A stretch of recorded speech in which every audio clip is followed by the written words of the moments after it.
They rushed through the soft bristles of ferns growing along the trail, the younger brother running through the carved-out trail from the constant times he had traveled to the lake. "Come on, you're almost there," he clamored, hearing his older brother behind him trample on the grass toward him. "We must be safe. Father needs us both back home in an hour." The older brother warned the youngest. "It will be fine. He only wants you so he can talk about leaving you the throne."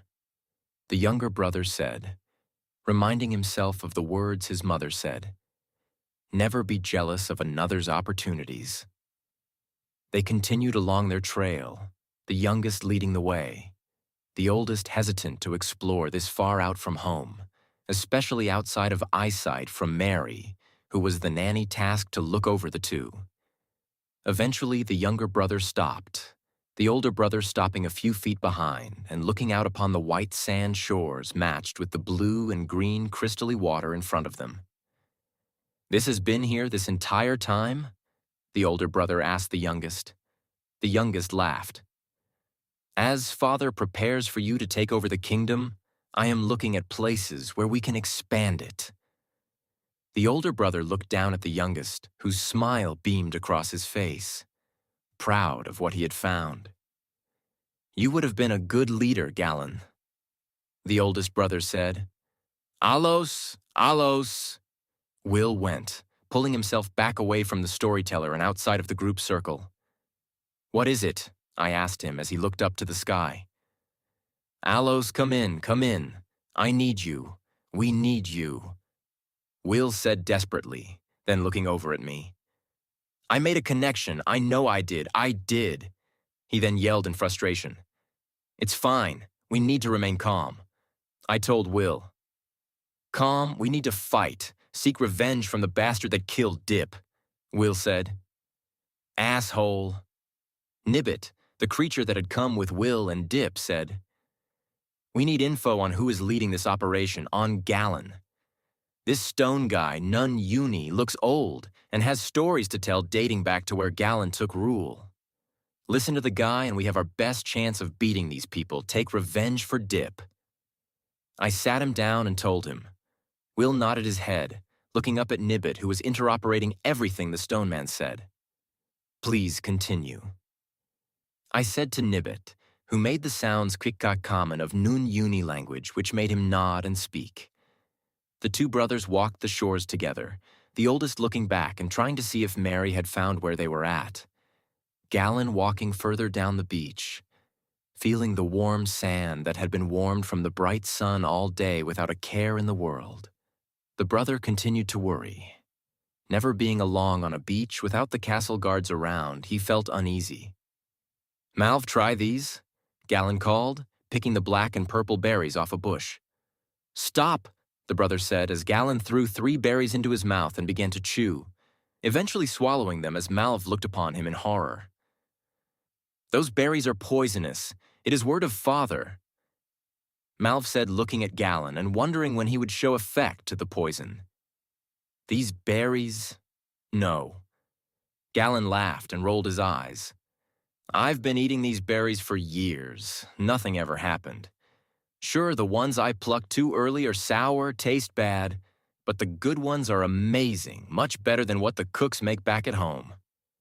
Galen went, turning back to the bush and openly picking them, placing more and more in his hands.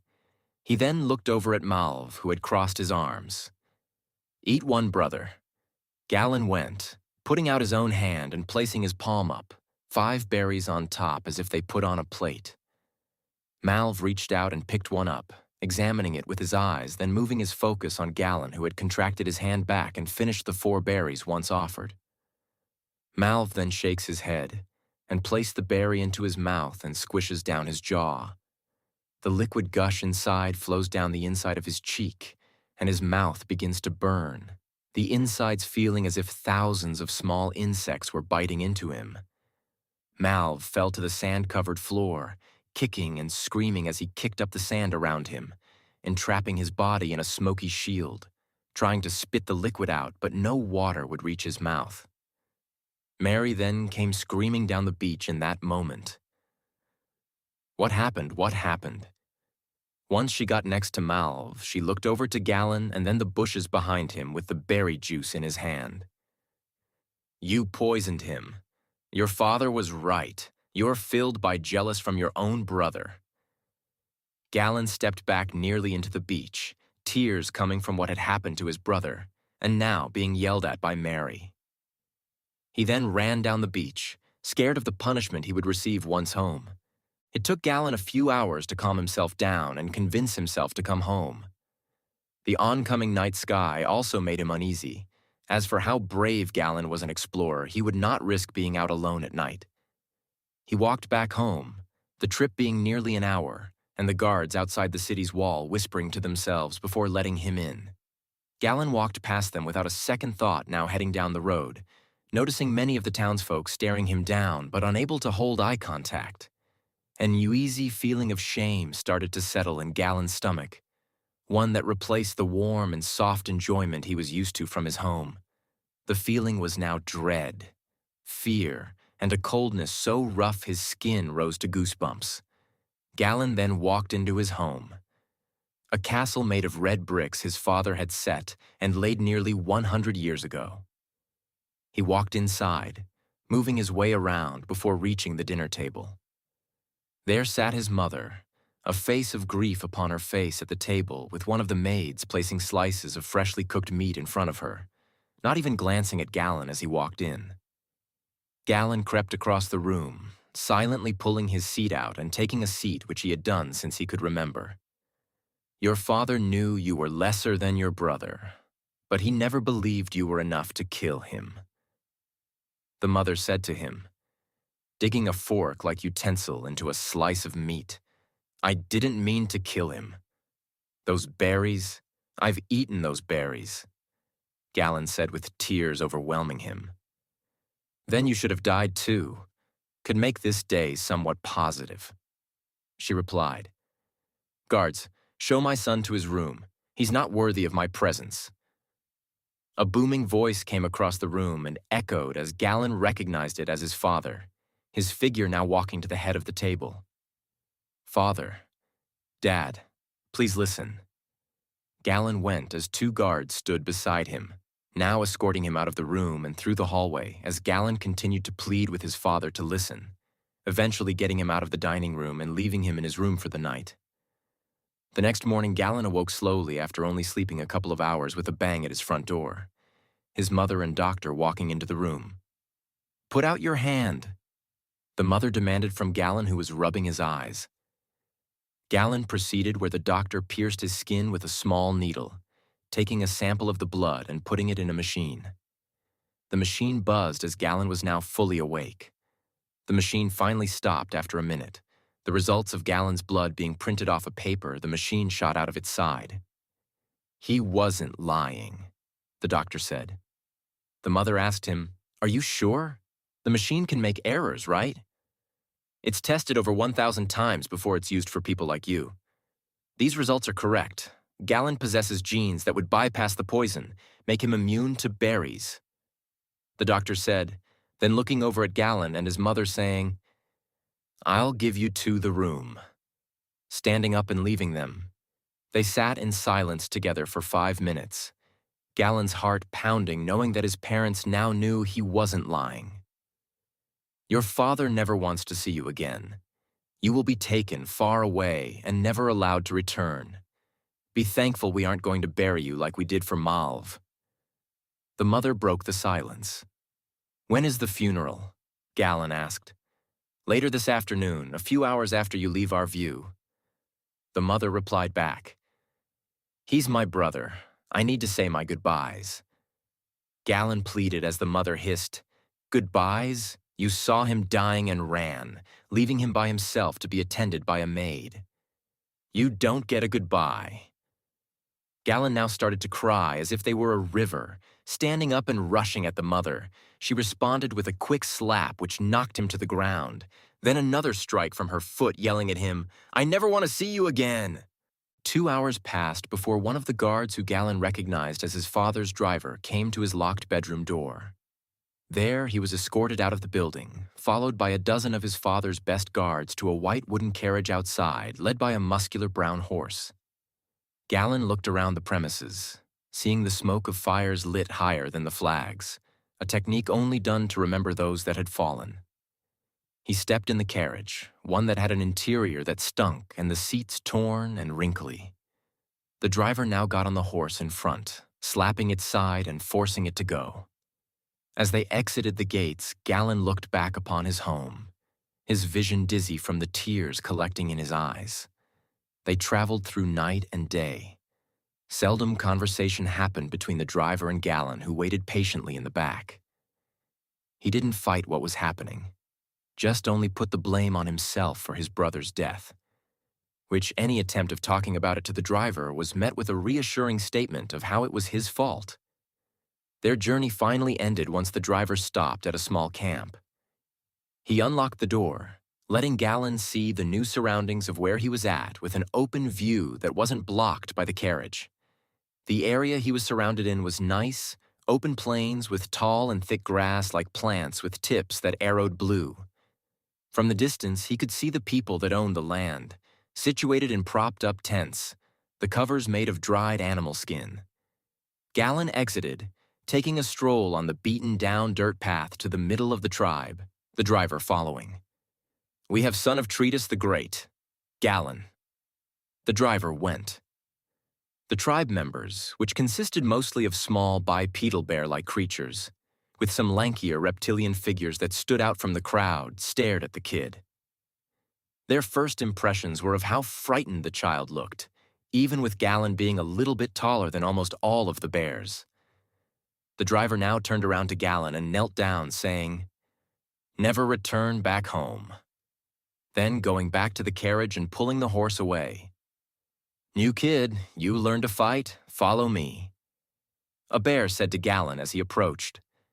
The bear looked older, with visible cuts along the fur that had healed over. Galen didn't have any choice but to follow the bear's lead.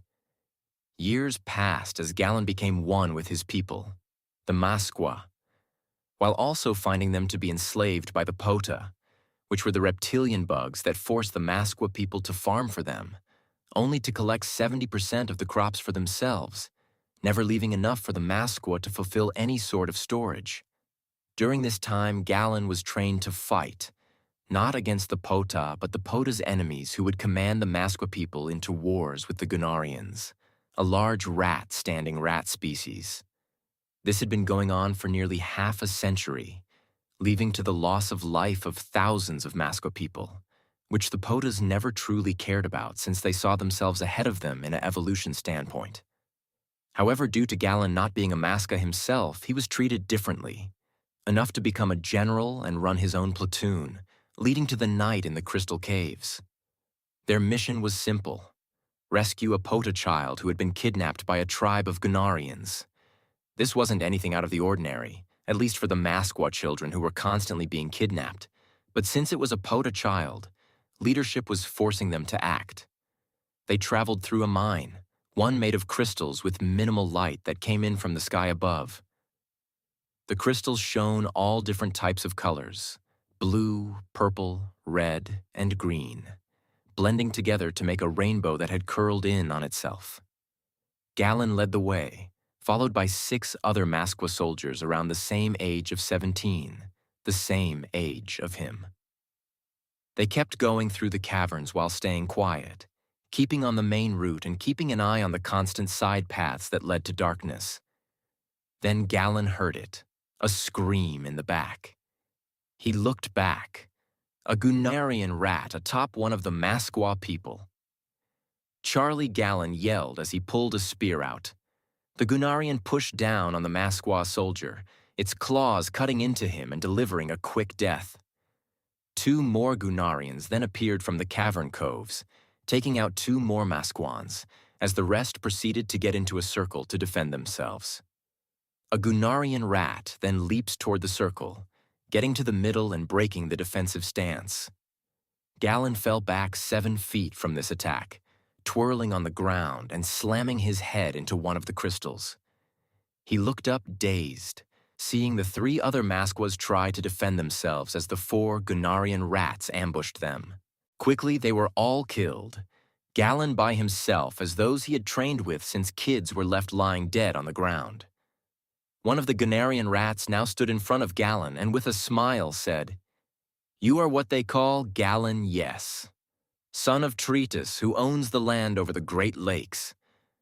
Just a disappointment now, left to rot and die like the pathetic creatures you hang with." The creature finished. Galen stared angrily at the creature, now being distracted from drops of blood sliding down his face. He felt his forehead, a cut about 3 inches long and jagged was the impression he felt. He now looked up, beams of light elegantly coming toward him and entering in through the cut. "What's going on?" A Gunarian asked him as the lights dug into the cut, Galen's hands lighting up and then shooting out a bolt wildly, striking a side of the crystal walls and shattering them. Galen looked up at the Gunarians who had backed up, afraid of what Galen's power could be and not knowing how to react. Galen beamed light into every single Gunarian Solitaire that day, burning and killing them besides one. One he cut into the gut of and walked over to the soldier when all the others were dead. "My father told me stories of beings being blessed by rocks." The rodent spat out. Galen lifted his hand toward the Gunarian head as it spat out, "Still makes you nothing without those rocks." The Gunarian's head then exploded as Galen focused and beamed light at it, then looked around the cave, his focus upon the trail that would return him to his original mission, now turning around and heading home. Upon coming home, Galen was faced with disgust and betrayal from the Potas, since he abandoned the mission to rescue their child. In return, Galen turned on them, killing 90% of their population and forcing the other 10% to surrender. From this 10%, Galen put them to work, forcing them to dig the mines as well with any Masqua that wouldn't see him as a god. Those that disobeyed were killed by Galen with resentment, or sent to the mines where they were never allowed to see sunlight again. Years passed before Galen was ready to return home. At this time, the Gunarians were extinct, the Potas being seen as only slaves in the bottom of his new empire, and the Masqua loyal to Galen only in fear of what he would do if they weren't. Galen also constructed an army, compiled of Masqua people, leading them to march for days back to his original home. Once in his home, he attacks the castle that had once raised him, going into the castle to eliminate those that betrayed him. There he found his mother and father, snuck away into a cellar as the screams of guards could be heard all around the building. "We've only heard stories about your rise. You made us proud son." The father told Galen, who then put up his hand and shot a beam of light into him, leaving a gaping, burnt hole through the body. The mother's future was the same moments later. Galen continued to explore the castle, eventually finding what looked like himself and his brother run down the hall from a group of Masqua chasing them. Galen put out his hand, seeing the resemblance as the child put on an expression of relief. Galen could see himself in the brother's eyes, one being older and dressed in military clothing, clothes his brother Malv would constantly wear. The other brother was dressed in worn-down clothing, much like his own mother dressed him in. Galen now put out his hands and shot a beam into the oldest. Now he looked at the youngest, and with a small cry, he put his hand facing the child and shot. Both of the children's bodies lay torched on the ground. A distant crash of rubble coming from a building collapsing signaled Galen's battle would soon be over. That he had won. That the return was righteous. I pushed out the air in my mouth as Nun Uni finished telling the story. I looked over to Will, his hands dug into the dirt as he tried figuring out the next step. He then shook his head and standed up. I followed after him, asking, "We can do this. We can take down this Fisco." Will shook his head. He left the Masqua people after he took over his father's castle. He replaced them with stronger soldiers, and has been constantly doing that for years. Ask Nibbit. His people were the original ones who took him in. So what do we do? I asked him. I don't know. We need backup. I need Alos to answer me. I'll need to reach Alos.